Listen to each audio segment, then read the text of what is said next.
इस चैनल को सब्सक्राइब कीजिए। साइंस और मैथ्स की मज़ीद वीडियो की नोटिफिकेशन के लिए बेल आइकन को दबाइए। शुक्रिया।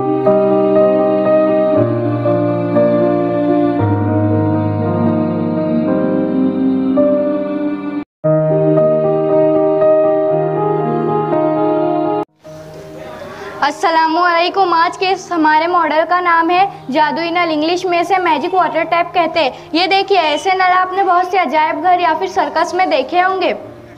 ये देखिए, यहाँ से पानी आ रहा है। ये कैसे आ रहा है, जबकि इसके पीछे तो कोई भी पाइप किसी पानी के ज़रिए जुड़ा हुआ नहीं है।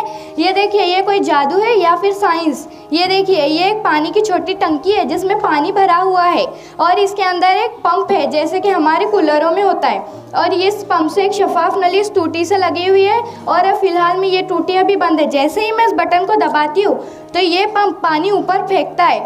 क्योंकि टूटी बंद है, इस वजह से पानी इस तरफ नहीं बल्कि इस नली के गैप से नीचे आ जाता है।